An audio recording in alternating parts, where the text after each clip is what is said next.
Roll call for the City Council meeting of Wednesday, May 1st, 2024 at 9 a.m. Council members Flores, Brzezinski, Nelson, Schaaf, Titus, Troop, and Witherspoon.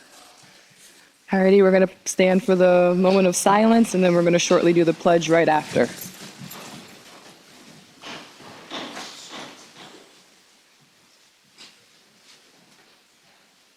I pledge allegiance to the flag of the United States of America and to the republic for which it stands, one nation, under God, indivisible, with liberty and justice for all.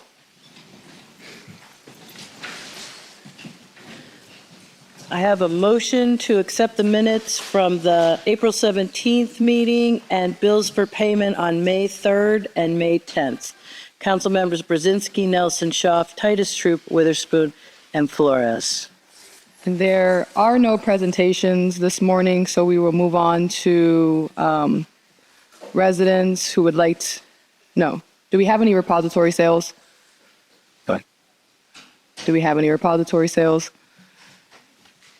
Do we have any repository sales? I hear none, so we are going to move on to residents to be heard, citizens to speak.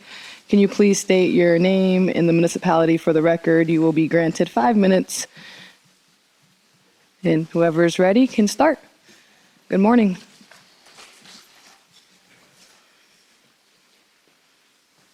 Good morning, Council. Dominic Bazanco, 3610 Harvard Road, Erie. I attended the meeting last month, the evening meeting, and you all unanimously decided to agree to a $1.7 million payment for the Cockwell Road Bridge development, or replacement, pardon me. Going through your syllabus for this meeting here, you've got a contract for $2.4 million sitting in front of you. It looks like you all got caught in the bait and switch. I remember last year when I first discovered how much money the city decided to pay for a set of blueprints. I actually asked you, or told you, I said, I hope you're not in this so far that you cannot get yourself out. Now, that $686,000 was for a bridge that wasn't even designed with any specs. It was just an open requisition for a design. There was, I spoke to the engineer. He had nothing to go on, so he used the state specs for interstate travel. And if you couldn't tell by looking at the pictures, you had more bridge sitting in front of you than you're ever going to use in that neighborhood. So I kind of want to know, you went from 1.7 to 2.4, throw in the $686,000, you're pushing $3 million plus another $25,000 for engineering, or pardon me, inspection on the job. So the question is, what's the rest of the city got to sacrifice instead of having those guys just drive around the block? You know, what are we going to lose? Is that old lady that sits in here every meeting and asks for a sidewalk in her park, is she ever going to get a sidewalk in that park? Or the people down in South Shore and Cockwell down in that area, are they just going to, you know, have a $3 million bridge? You know, my family lives on Cherry Street. We've got a temporary repair from 2 years ago. Hasn't been permanently replaced. That's falling apart right next to the brand new repair. It just went in this winter. And, you know, if you want to look at the numbers game, there's a hell of a lot more cars that drive on Cherry Street in 1 week than ever going to drive over that bridge in a year down at Cockwell. So I just want to know, what do we have to sacrifice to take care of the goomba politics that are coming out of that area down there? It's just a fair question. I think it deserves an answer. I wish the mayor was here to answer that, since that's in his backyard. You know, I thought those days of patronage politics might have been behind us, but $3 million to avoid a few stop signs to drive around the block, I think that's a big ask out of the people of Erie, when there's other things that could be taken care of that serve more of the public. And it's not just the city of Erie dollars, you have to remember. It's also county dollars invested in that. Those county people drive through a thoroughfare or an intersection here, not just, you know, going down through a neighborhood street. I think you need to consider what you got in front of you here, and ask, how'd you manage to get bamboozled that bad? Something to think about. I wish you'd consider what you're about to do here.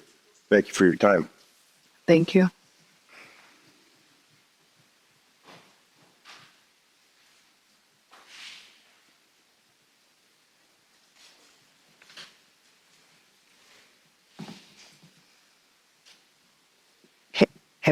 My granddaughter said, Nana, talk into the microphone.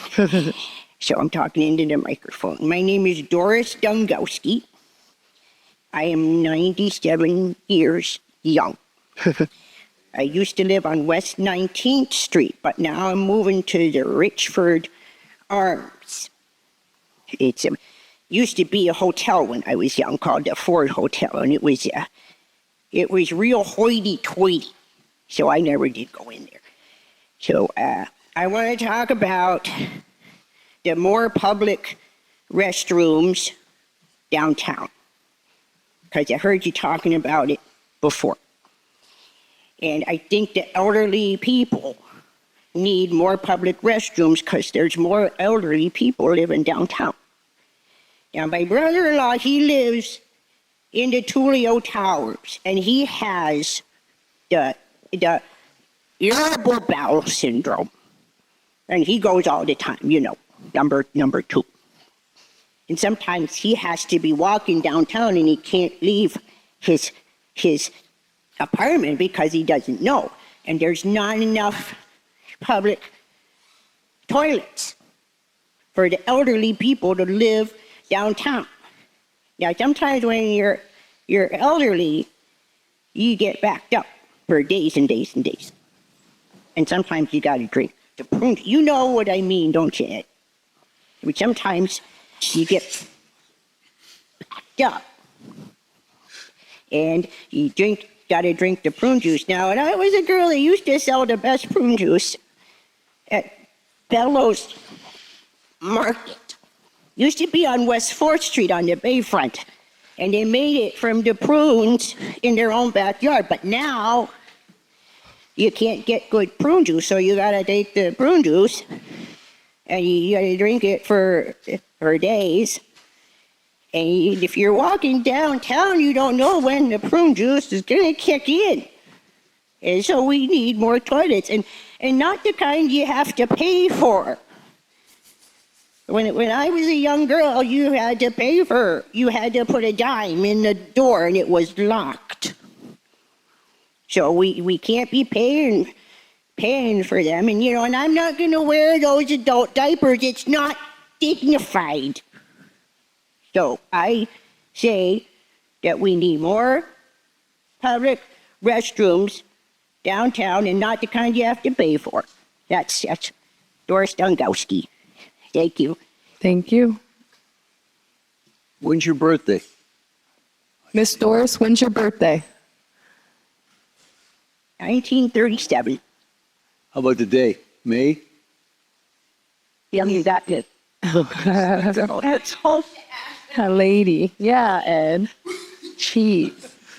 Perspective. That's a she like related to on the, that silver bus.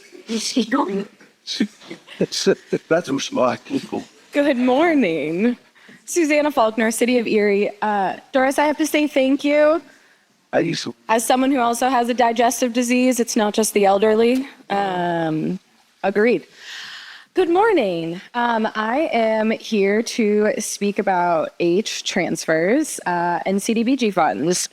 Last year, there were $900,000 repurposed from CDBG funds, which is community development funds, to go to street reconstruction, streetscapes, curb cuts, all things that are necessary for public works that should be in a public works budget, not anticipated from these funds.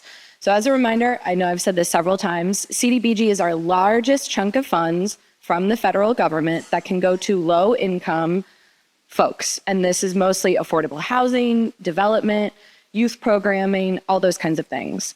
And so to see now that this year we are jumping from 900,000 to over $1 million is astonishing. It's absurd. and it's deeply concerning. And so when we think about these funds, this is 1/5 of the total allotment that our city is getting for these funds. This is our largest chunk of money to do something about affordable housing. This isn't a situation where we need to fundraise $30 million for a new housing project. This is $5 million that is allocated to us to do that work right now. And so looking at this, it's personal in a lot of ways. It's organizations that I deeply care about, that I work for, but it's also just a concern on a grander scale of things. When this happened last year when I was on council, I was told this is the way it's always been. And there's nothing that council can do about it. And I'm telling you right now, you are the legislative body of the city. You are the check and balance on the executive. And if we are going to do something about this and actually use these funds for community and economic development, it is in your hands to do something about it. You 7 are the individuals who can do something about it. So 1/5 of this, $1 million to go to streets. Yes, are they in low income neighborhoods? Are they qualified census tracts?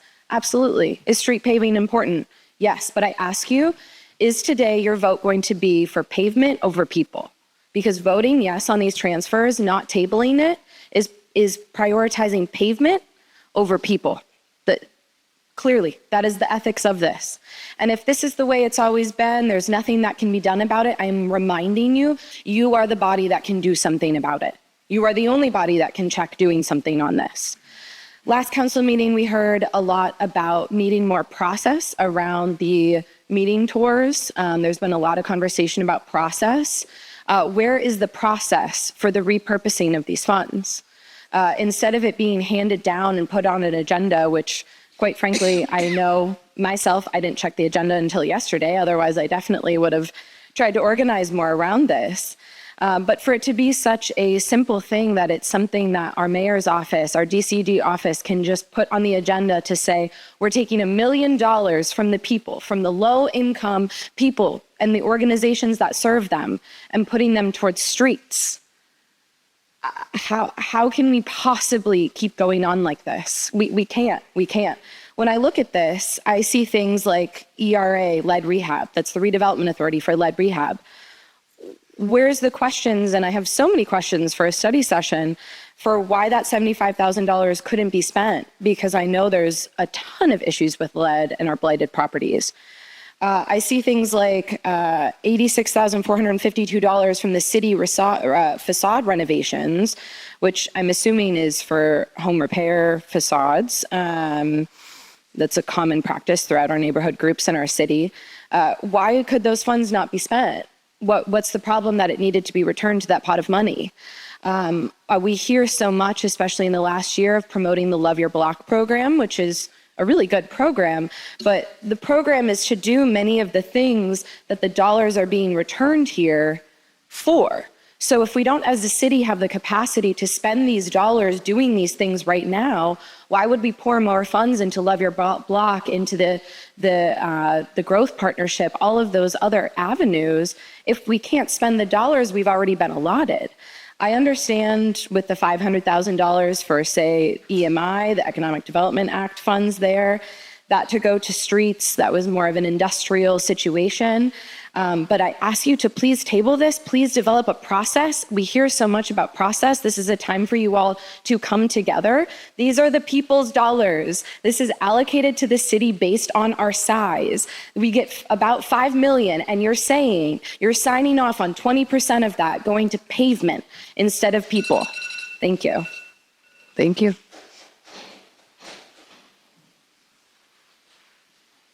Good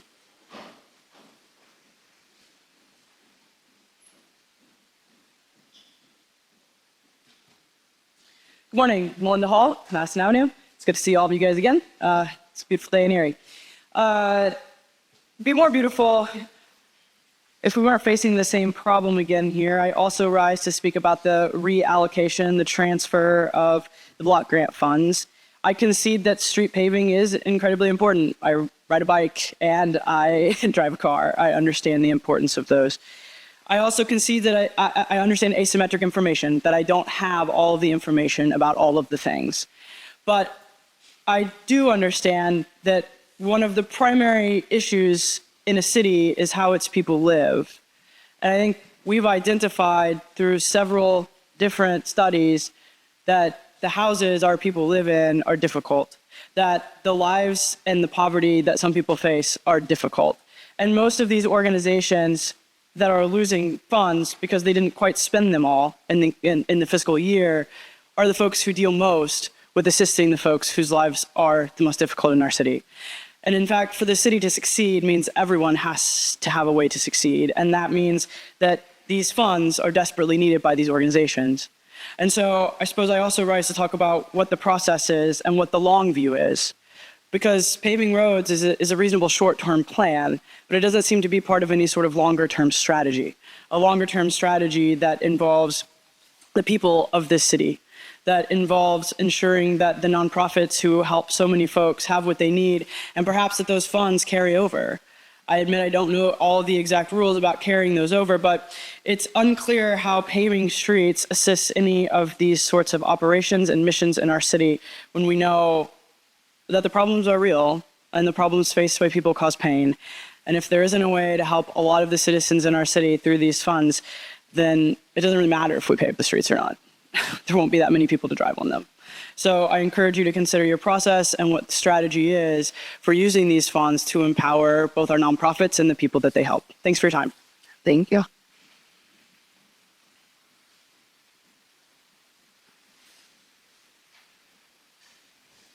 Do we have any other citizens who would like to be heard today?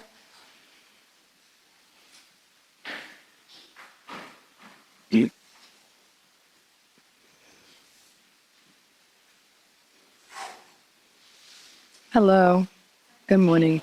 Good morning. I had actually not intended to talk, and there isn't anything I would say that Susanna. Can you just state your name for the record? Travel. And county. 840 East 40th Street. Thank you. I just was kind of caught off guard by the response to the citizen who had come prior to Susanna to speak, the senior citizen.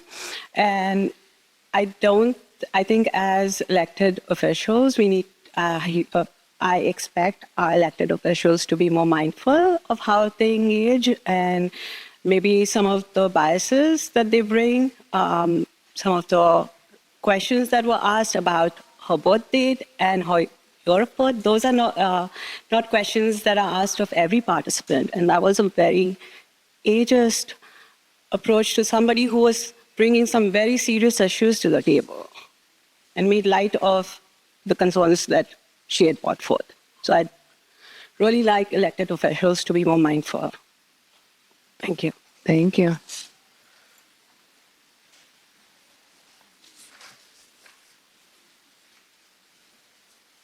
Alrighty.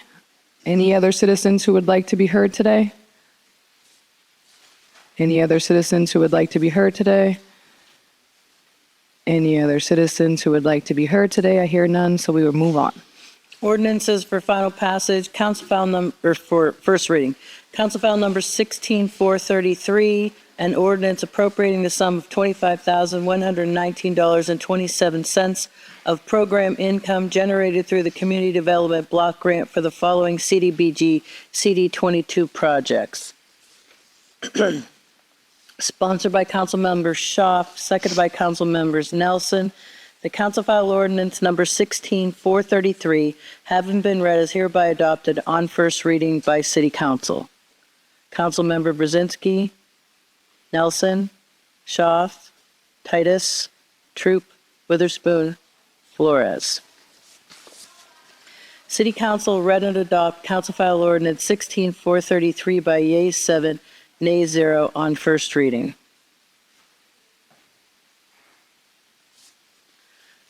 Council file number 16434, an ordinance appropriating the sum of $983,681 from appropriated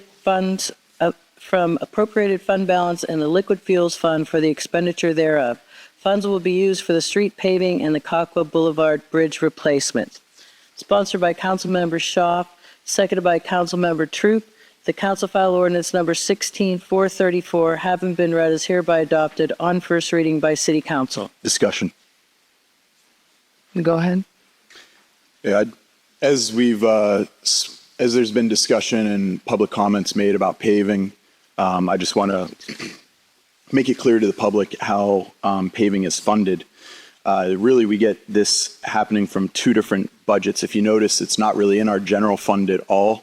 It used to be funded by bonds. Those have expired. So it's underfunded with some deferred maintenance, as anyone that drives down a road and notices potholes would identify.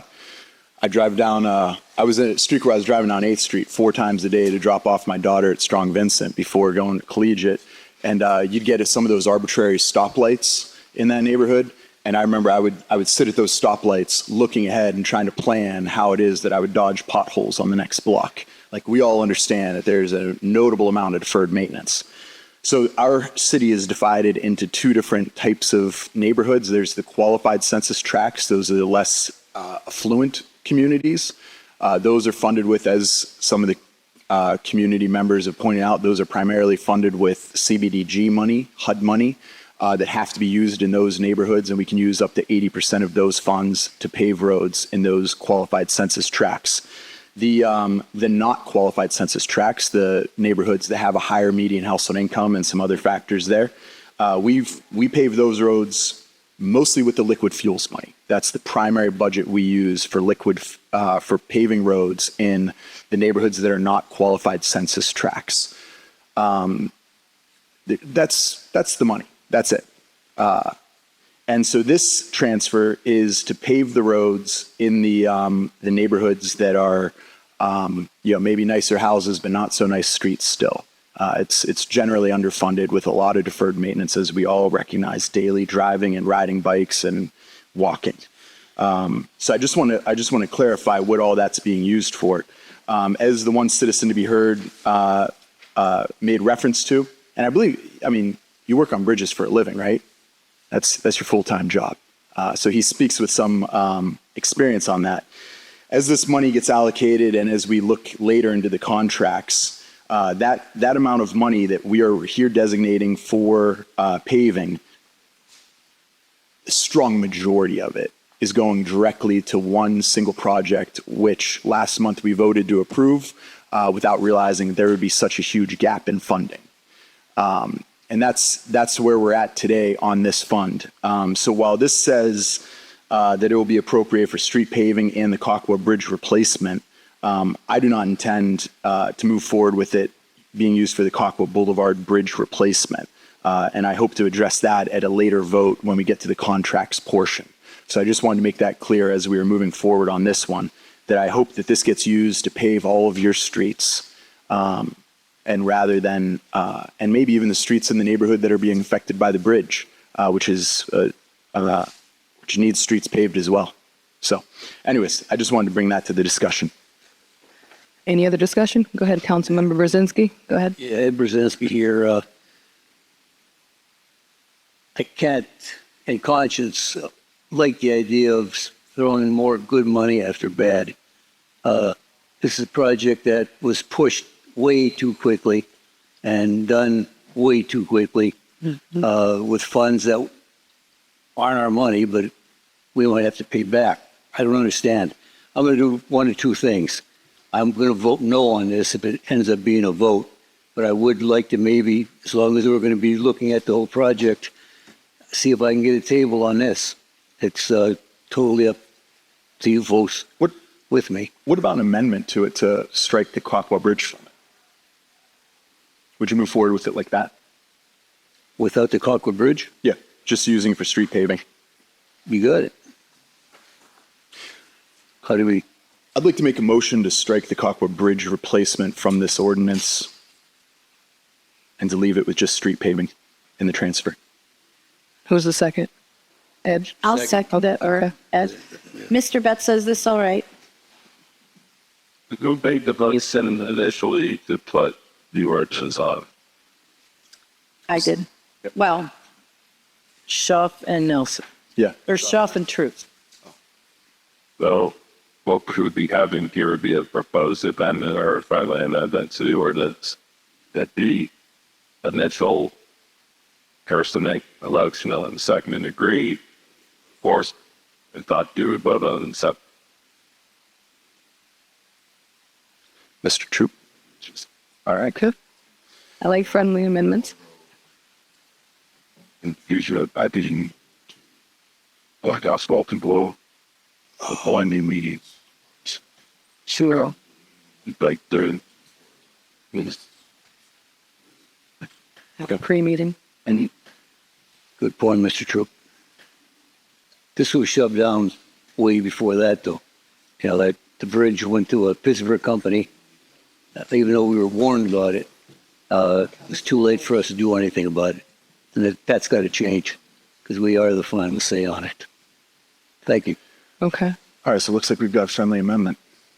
My question, if with the removal of this, is it preclude though? Do you understand? Like, so simply because we remove this, does it mean that it's still by default can't still be used for that? Because even though it's not named, it would still fall within the category. Does that make sense? Under bridges and streets. And we'd be explicitly stating paving. If we have a bridge pop up, I think we'd have to start looking a lot more like county council if that happened. I just want to make sure that if we're going to amend. No, I hear your fear on that one. I think once we shoot down the contract, it would get us there. Further discussion? No? Well, I think I need to take a vote on the amendment. Friendly amendment? Is that because of the primary and secondary sponsor, Mr. Betzel? where this go right words. Okay, Striking the. I'll reread it. Appropriating the sum of $983,681 from unappropriated fund balance in the liquid fuels fund for the expenditure thereof. Funds will be used for street paving. Sponsored by Councilmember Shaw, seconded by Mr. Troop, the council file ordinance 16434 having been read is hereby adopted on first reading by City Council as amended. Council members Brzezinski, Nelson, Shaw, Titus, Troop, Witherspoon, Flores.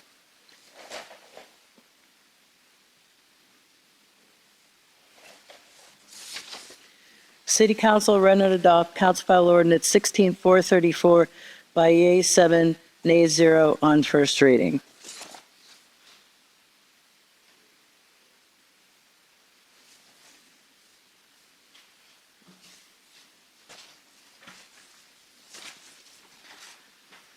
Council File Number 16435, an ordinance appropriating the sum of $3,000 from unappropriated and unanticipated revenue for the expenditure thereof from Laurel L. Highlands Nestor and Wade Nestor for the purchase of a golf cart. Sponsored by Councilmember Brzezinski, seconded by Councilmember Witherspoon. The Council File Ordinance Number 16435, having been read, is hereby adopted on first reading by City Council. Members Brzezinski, Nelson, Shaw, Titus, Troop, Witherspoon, Flores. City Council read and adopt Council File Ordinance 16435 by yeas 7, nays 0 on first reading.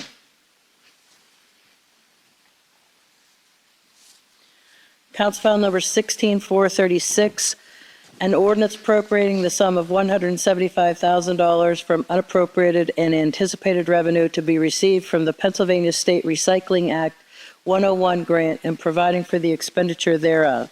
Sponsored by Councilmember Troop, seconded by Councilmember Titus, that Council File Ordinance 16436, having been read, is hereby adopted on first reading by City Council.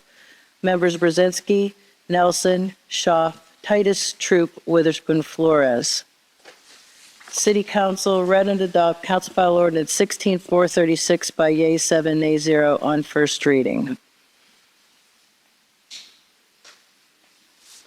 This takes us to new business.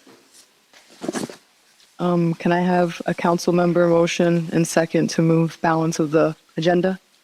For the bills, So move. Thank you. Is this where? Any separations? Yep, Lori will ask. Yep. Separations, go for it, team. I would just like to request that we separate out the transfers. All of H. The ones that are regarding CBDG. I'd like to separate number 1 and 2 under contracts.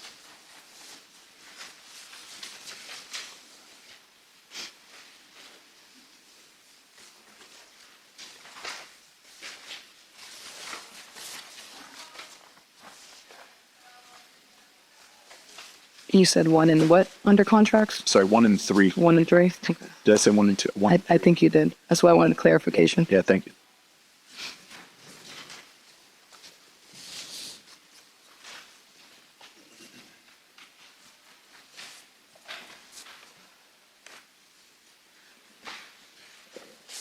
Any other separations?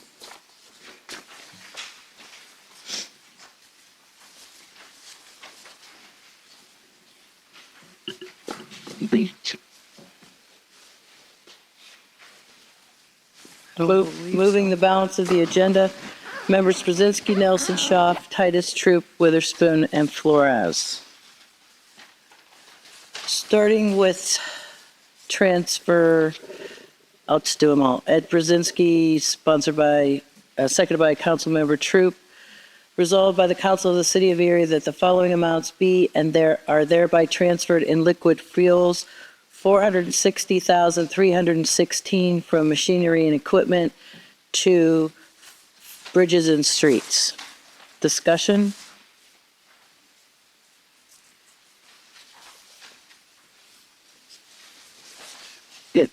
I was hoping to get to the discussion, so I don't need to go out each individual one. What I would like to just articulate is that I can in good faith put forward a vote. I know what we discussed in caucus. I understand why we have to move these things forward.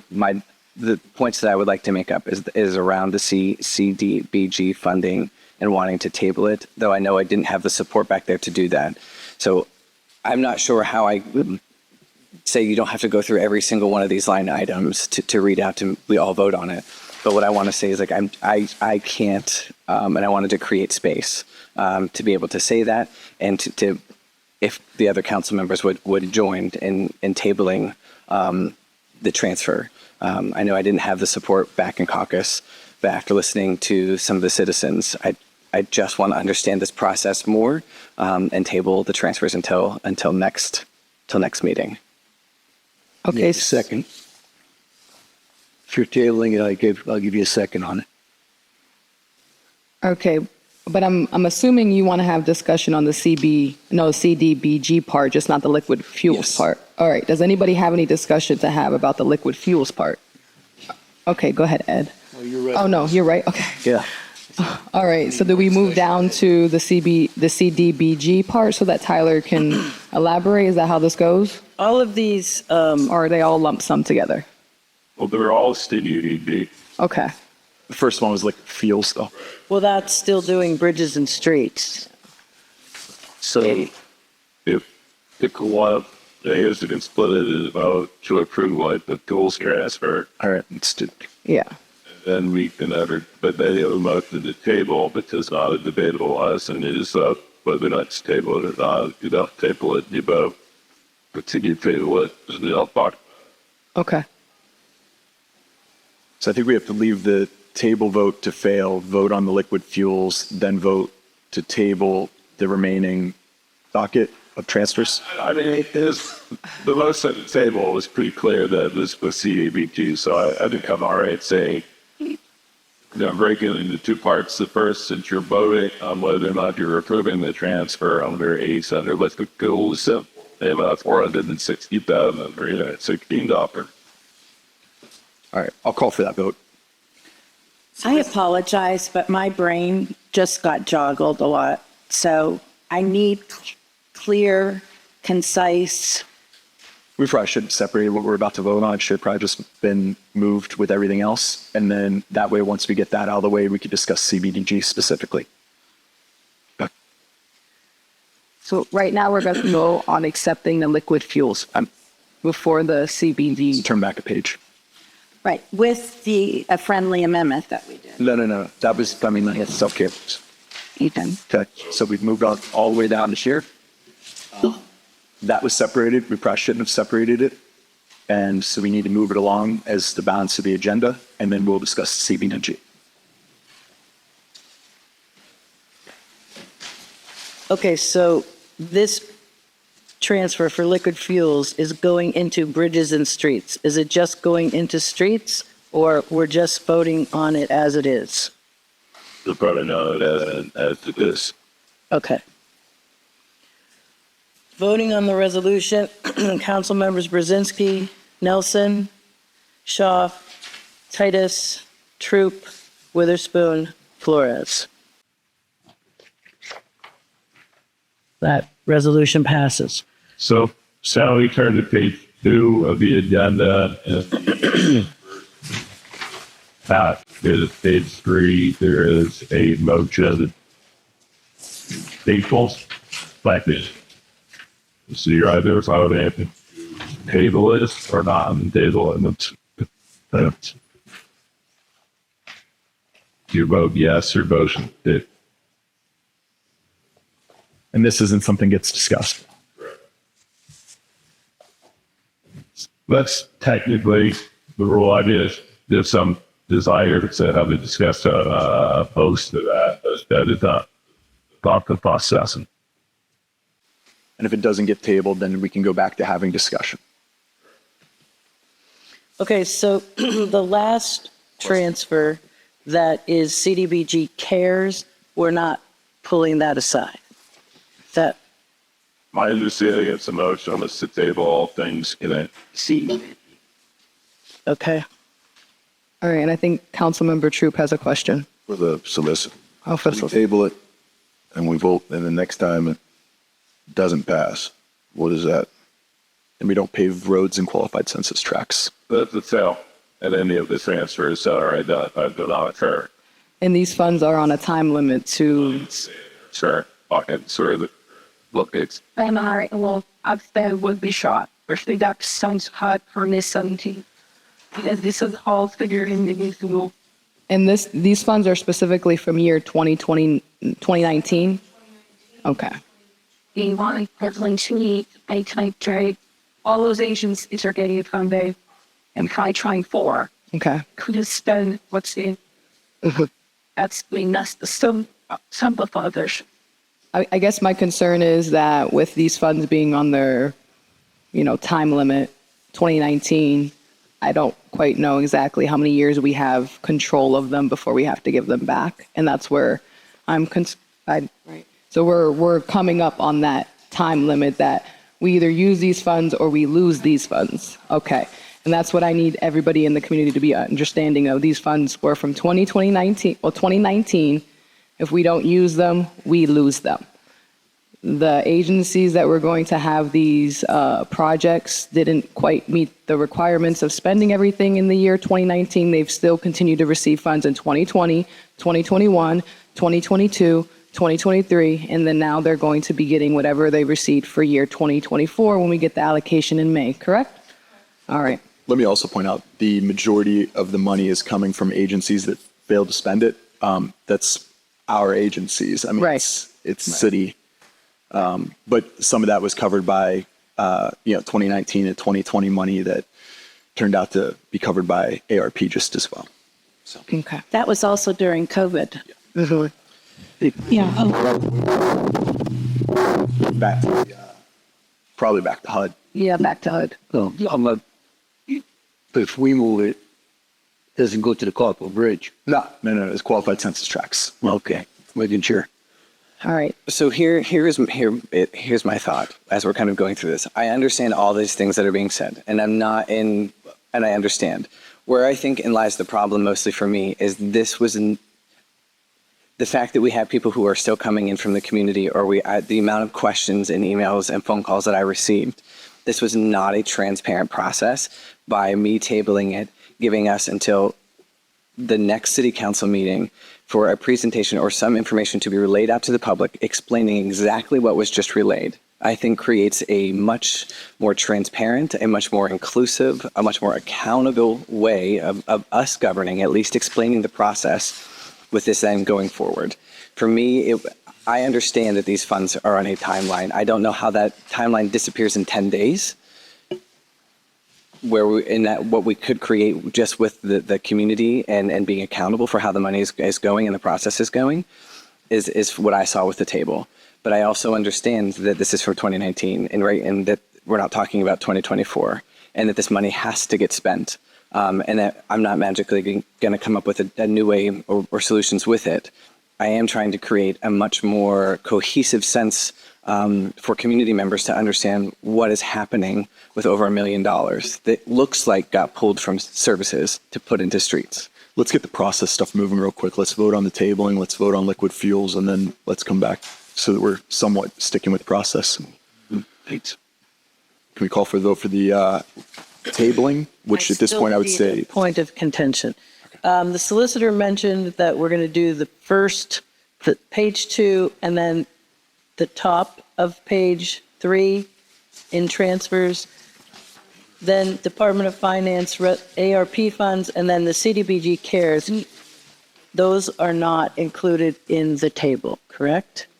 Or not correct? I don't.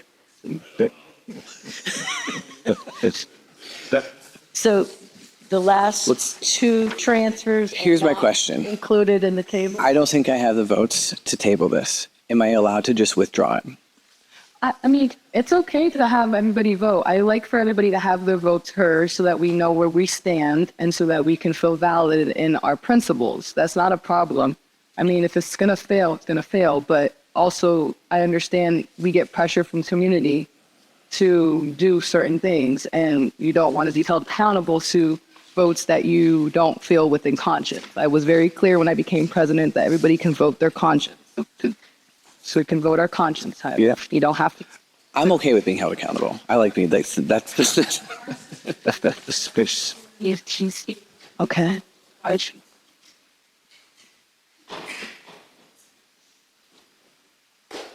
Good morning, everyone. I used to work in the Economic Development Department. Just this week, I started as the Assistant Finance Director. So with what happens with CDBG funds is they're in a specific grant year. They're allocated to all these organizations. If they can't spend it, then it gets reprogrammed to another organization and another and another. So these older funds, it's not use it or lose it, but there is a time limit on it as to where we can only have so much sitting there. So these funds, yes, they're from older funds, but we need to use them quickly so that we keep that 1.5 ratio that's required for CDBG funds. Does that answer your question? Do you have any more questions? I always have a million questions. I want to go back to what Chuck was saying though. Like, I don't want to hold up the process of it. For me, it would make more sense if we get this out there first, right? So that there's not so much, so this process is much more clear and it doesn't just look like we just took $1 million. So this was actually in the newspaper. It's required for CDBG and HUD regulations. It has to be put out there. We actually had it's not a citizens to be heard, but where people can come in and discuss it. There's also, I believe there's already been 4 meetings regarding these items. I know. I was at most of those meetings. That's for another discussion out of time, but I appreciate you. Thank you. Question. So because we're at a limit of only being able to house 1.5 million, are we trying to spend these funds? It's not 1.5 million. It's a ratio of 1.5. Okay, the ratio of 1.5. I believe offhand, it's like $3-4 million that we can have sitting there. Okay, and we're trying to not have it sitting when we get the new. Yes, so we're trying to get that ratio under 1.5 as of May 2nd, which we did hit it this year, but we still have to worry about May 2nd of next year. Okay. Good. All righty, Lori, I believe you can call for the vote. This is on tabling. Ian. So you're voting yes, table, no, not.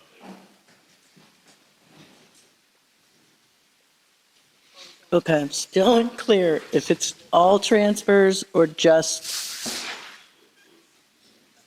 okay. Leave it as all. And then we want to pull it out after Voting on the motion to table all CDBG resolutions. Councilmember All Brzezinski. transfer resolutions, all transfer. Transfer resolutions. Thank you. Councilmember Brzezinski, voting to table. Nelson, Quiet, right? Nelson, No. Schaaf, No. Titus, Yes. Troop, No. Witherspoon, No. Flores. Okay. I'm going to do this again. Brzezinski was a yes. Nelson and Schaaf were a no. Titus was a yes. Troop was a no. Witherspoon was a no. Flores was a yes. Did I say those correctly? Correct. So the motion fails to table 3-4. Call for the vote on the liquid fuels. That could be voted on with, You did vote on my good feelings. Yes. or seats.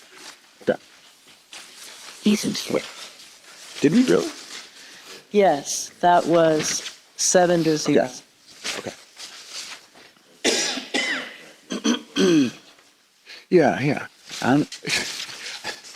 Okay, now we're looking at the transfer for $99,810, sponsored by Councilmember Schaaf, seconded by Nelson, to transfer these funds into $86,452 into street reconstruction and $13,358.07 into salaries.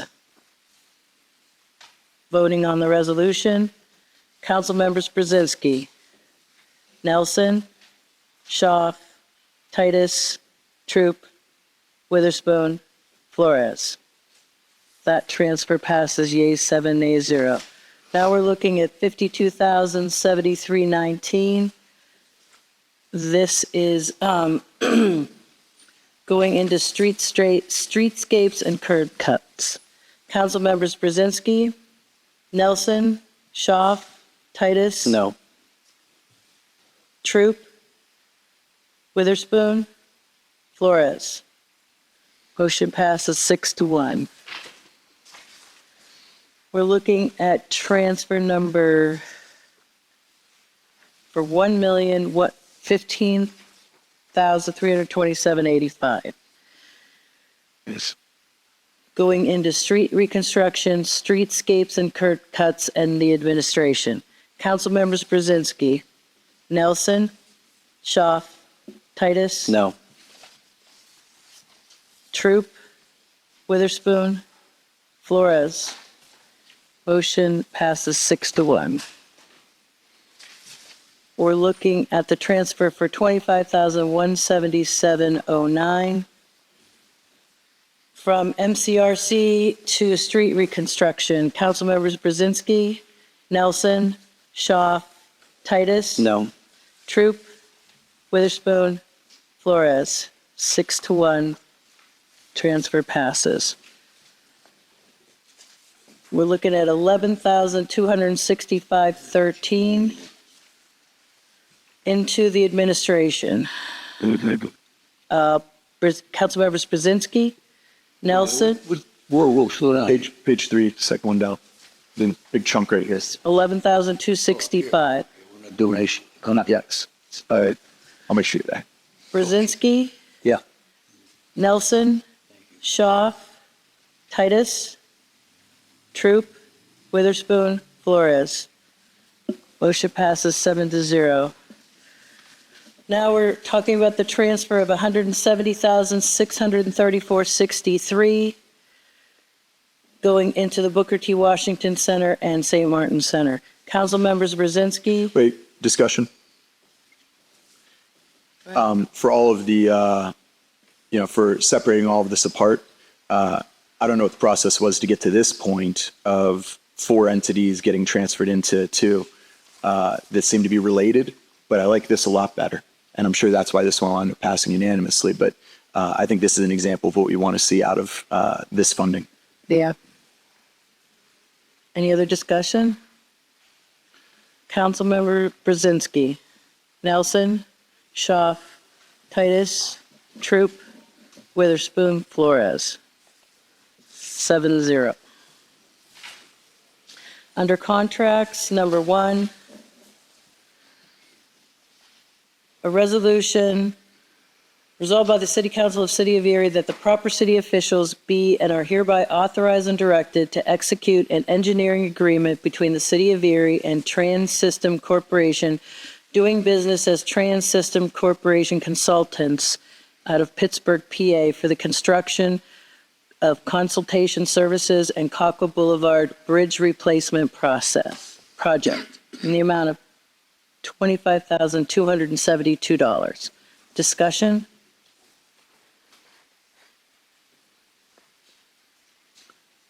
I think everybody understands it from the previous discussion.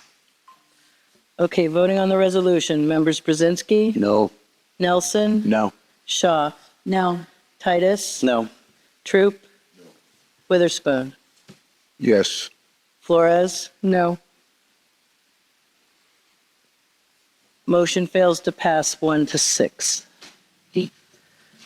Number 3, under contracts, resolved by the Council of Erie that the contract for the Cockrell Boulevard Bridge Replacement Project, bid number 1819-24, be awarded to Shivers Construction Company in Fairview in the amount of $2,424,992.30.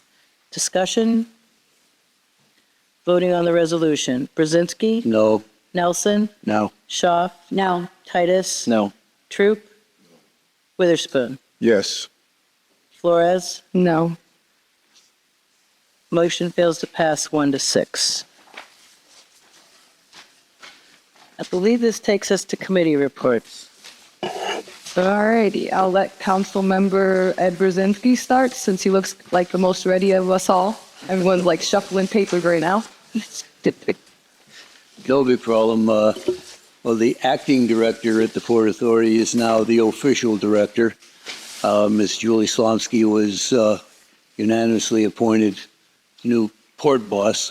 A whole lot of things going on down there, from circular, what do they call those things? Roundabouts, that's what they call them.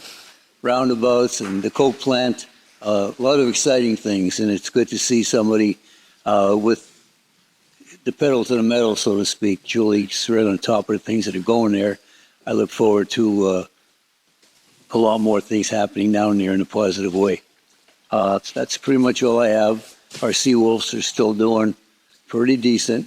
We have our little pitcher Job there, who was on MLB pitching, which puts the whole Tiger Seawolf organization on the front page, which we all know and love. Anyway, that's all I have, and I give my extra minutes to Ms. Shaw, just in case she needs them. Thank you so kindly. Go ahead, Councilmember Shaw.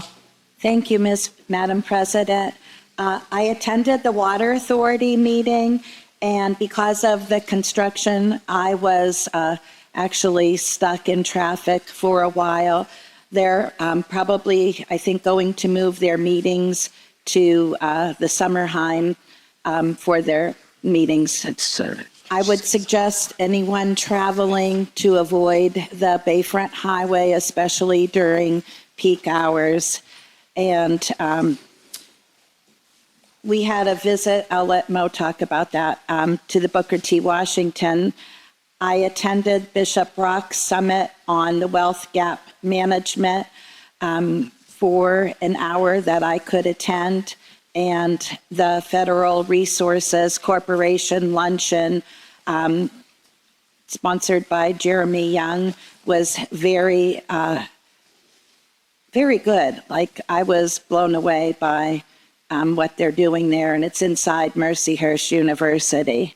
On Monday, I attended the West Side Saints Neighborhood Watch, and thank you to Tracy and Liz from the city with redevelopment and Love Your Block. It's always great to get together with the community and answer any questions that they may have. Their concerns are about the speed in their neighborhoods since people are traveling from east to west and they're not adhering the speed limits.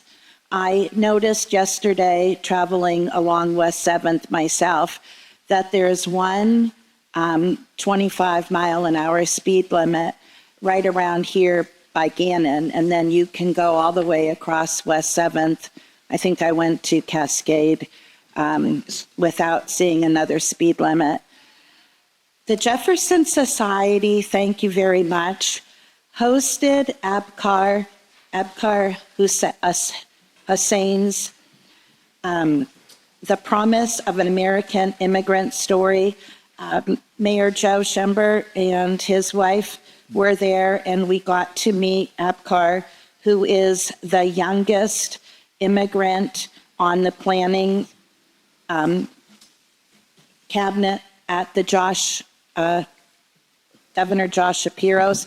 His story was absolutely amazing.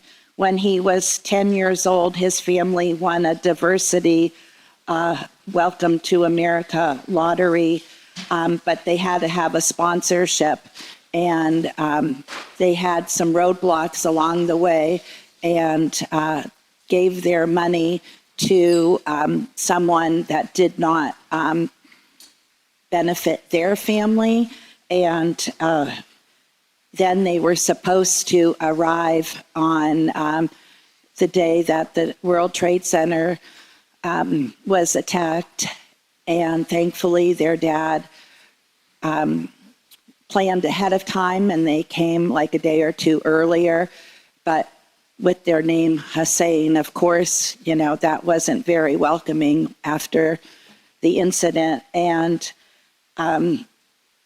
unfortunately, his father passed away of heat stroke 3 years into, he was such a hard worker, working 3 jobs for their family. But Google him, amazing story, just amazing. I met with Emily Fetchko about public restrooms. I too have irritable bowel, so let's get it out there. People have problems, they need a restroom. Right.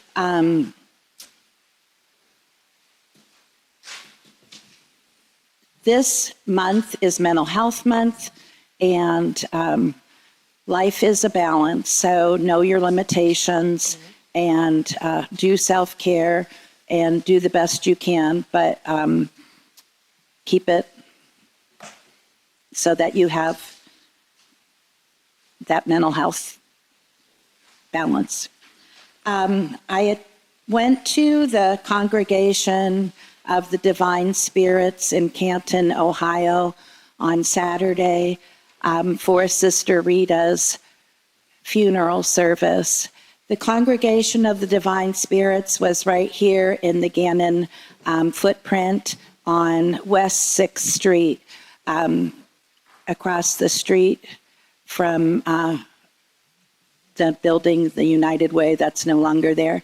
But they were involved with Catholic teachings at Our Lady of Mount Carmel and St. James since 1957.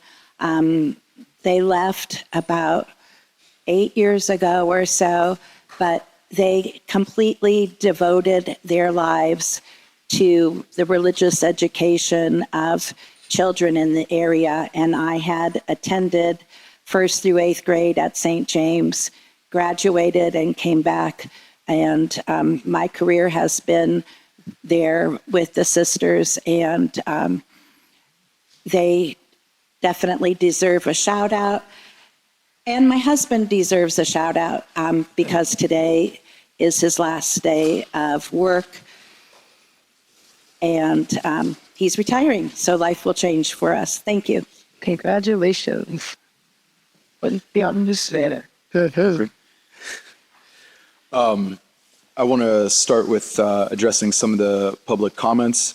I think the last public comment that was probably a fair part, me, that you were criticizing on that when the one elderly woman made reference to Ed knowing what she was talking about. I failed to continue to compose myself and in a professional manner.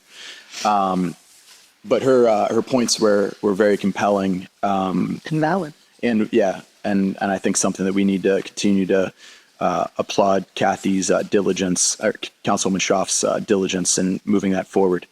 There was another public comment about Goomba politics. That's pretty sure that one's derogatory, and I probably shouldn't have repeated, but that got me laughing.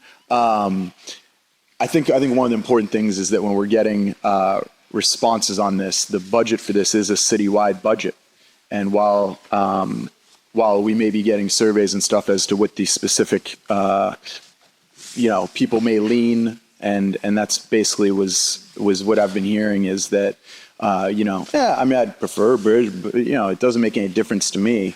And then the rest of the city goes without paving this year, and that's not without paving, but a 50% reduction. I mean, that's 30% reduction. I mean, it was a significant margin.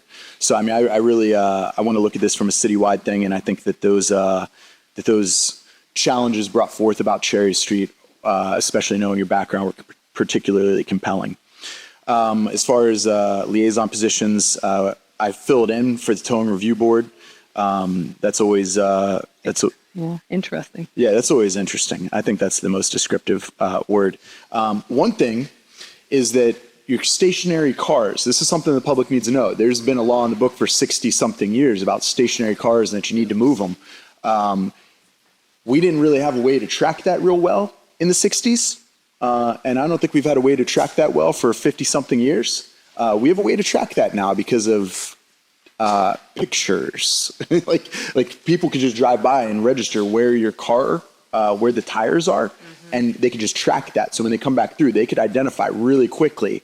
So it seems like the enforcement of that's occurring now, instead of the people that had generally enforced it having to go out with a piece of chalk and draw on it. They're doing it much more efficiently now. So I think people should expect enforcement there. Other spots of actual liaisonship, zoning, airport, environmental advisory committee, and CRIS. CRIS isn't meeting. Senate's in session now, but it doesn't look like 1064 is moving anywhere. We've got the environmental advisory committee is still sort of in an organizational direction stage.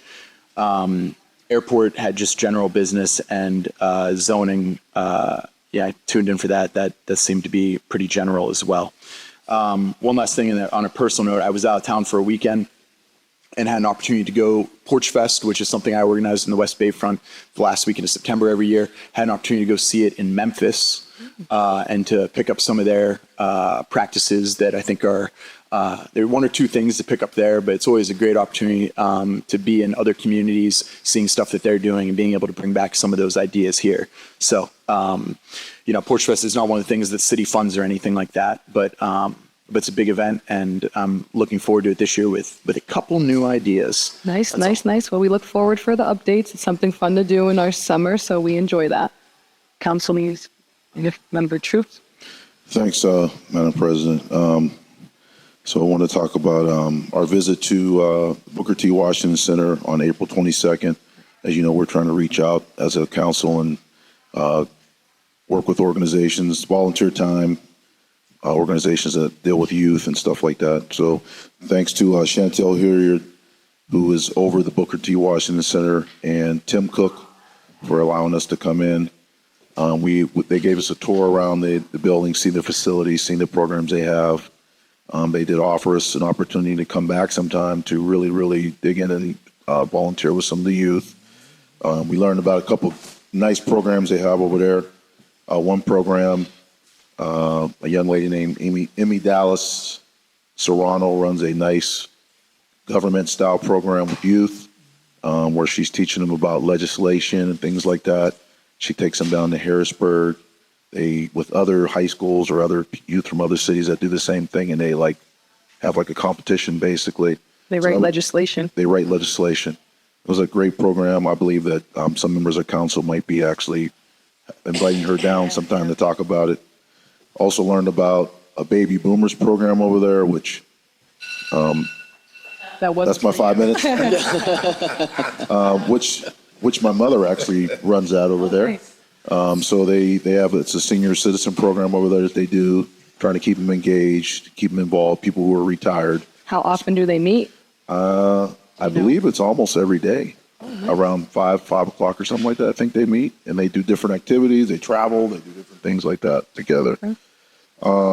Also, I work in schools and we're about 20 days left in school. I encourage, especially high school parents, to contact your school counselors because as in high school, you have to pass the classes.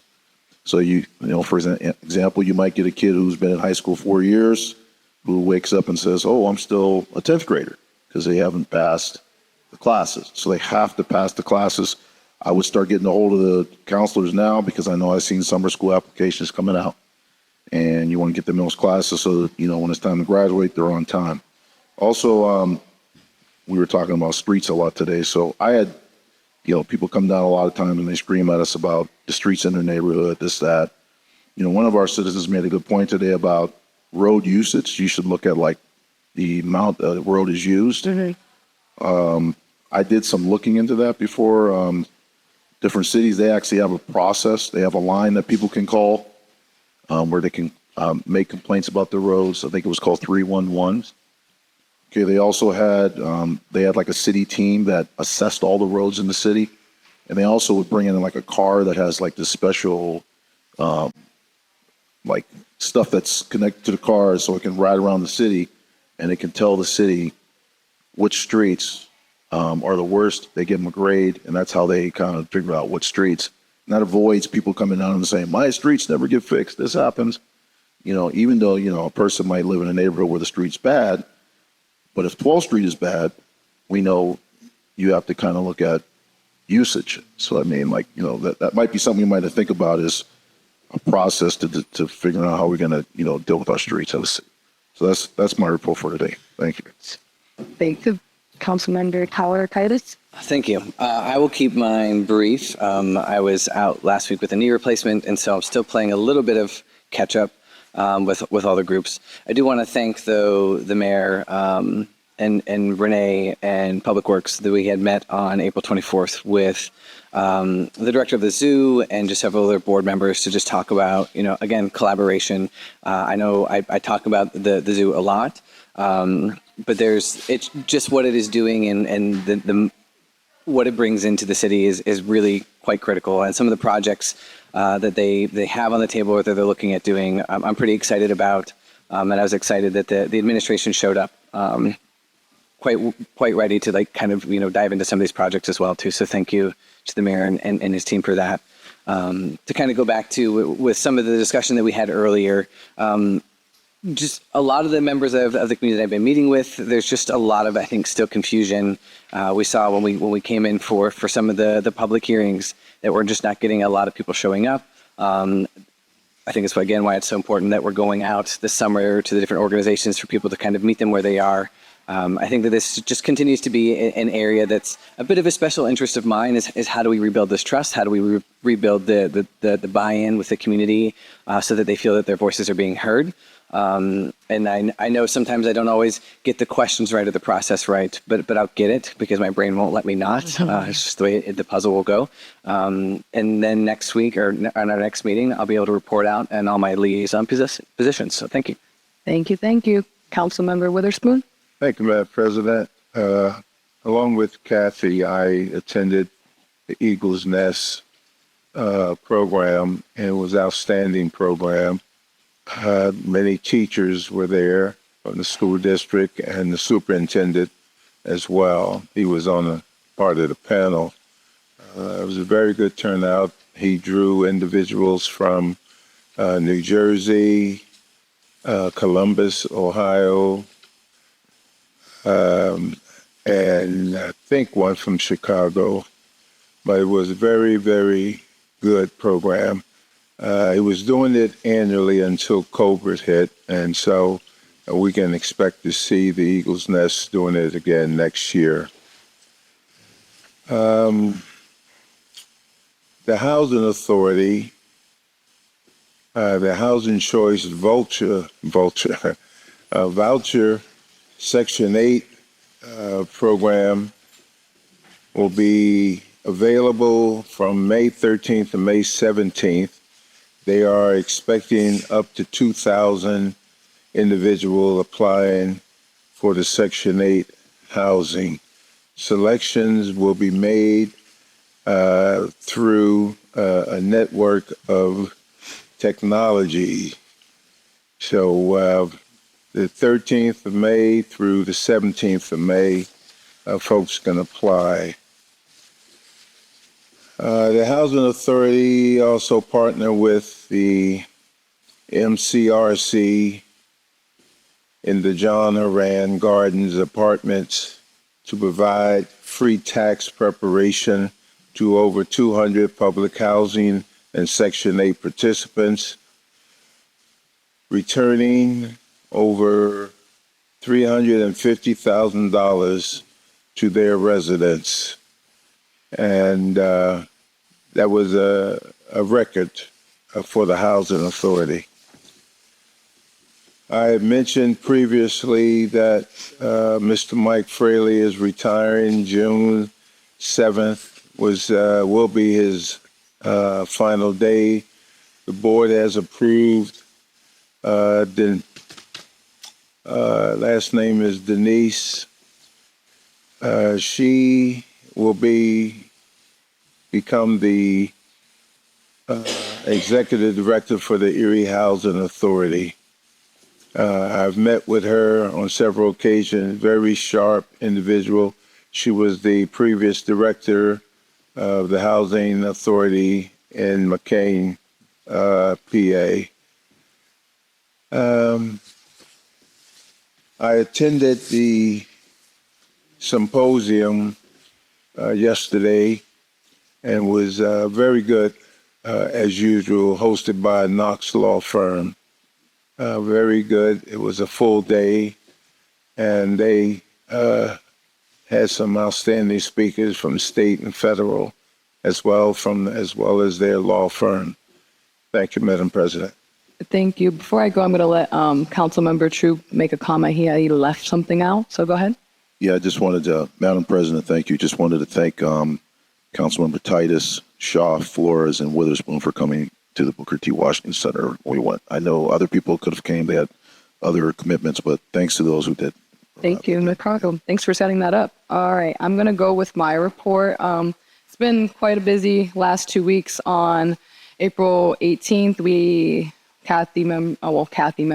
Councilmember Schaft and myself, we went to the East Side Grassroots Coalition Urban Erie Community Development meeting. That was a nice meeting, really insightful on the neighborhood and what they're doing in that area. On April 20th, I did an interview with Councilmember Troop that he shows kids in the school, which I'm looking forward to the feedback that they have for us on that. April 22nd, we volunteered at the Booker T. Center with Councilmember Troop. Thank you to everyone who was able to make it, and hopefully in the future, more members will be able to attend. April 23rd was Election Day for the primary, but I also attended the Federal Resource Corporation's lunch sponsored by Jeremy Young, like Councilmember Schaaf had mentioned. Tuesdays, 10 a.m. department head meetings go pretty quickly, but it's nice to have that update. As Councilmember Schaaf had mentioned, May is Mental Health Awareness Month, the 1st through the 31st, but it's also Asian Pacific American Heritage Month as well. So if we have any of our citizens out there in the community, it's time to celebrate all the diversity, which is always welcomed in our community because we are a big melting pot. I want to comment about, with it getting warmer, kids are out playing. Please watch our speeds. Please make sure that when we are going through neighborhoods, we are aware that kids are enjoying the weather as well. And sometimes they get excited with the balls and the bicycles, that we are the adults and we have a very strong vehicle that could be the end. So we don't need to be the reason why a family is having a tragedy this summer. So let's just be aware of our surroundings. I also wanted to comment on the tire and electrics recycling event that is happening this May 4th, so this Saturday, 9 to 1. It is for city residents only. Please have your photo ID, and it is at the Erie Municipal garage, which is 1926 Holland Street. So please show up early. It will be a long line. People do come and use that service. So hopefully we can do it more than once a year because I feel like people really do use that. And then to reiterate on a comment I made last meeting, pothole repair hotline is 814-870-1340. Please call and let them know if there is a street or an area that you're driving over repeatedly and you notice something. If you see something, say something. We can't get ahead of it until it's such a bad problem that we might have to do the whole street. But let's just do our part so that we can make our city ready for spring and summer and have a great summer. I'd have nothing else to comment. And I will ask Teresa if she has a report. Madam President, for a second, for the good of the order, everybody should feel much more comfortable and secure. Chief, if you can hear us out there, they have been awarded the cameras. Oh, so yes. now when you come into City Hall, smile because you are on candid camera, which is a very good thing from security purposes too. Just want to congratulate you there, Chief, if you can hear me. On getting the cameras. Nice. Go ahead, Teresa. And any report? Alrighty, Solicitor's Office. Jason, no report. Renee, do you have a report from the Mayor's Office? I would just quickly say it's a very busy time for grants. I talked about these yesterday. And there's something opening up every day. We have about 13 grants that are due between now and the end of June. So we're going after all of them. So if you have questions, just bear with me if I don't see the email right away. I'll get on top of it. But Great. Well, hopefully we can get a grant writer to help you out because I know it's been a stress the last couple of months and, you know, everyone is overextended beyond limitations, but we still get the work done. So that's appreciated. Anybody else for the good of the order? Meeting adjourned.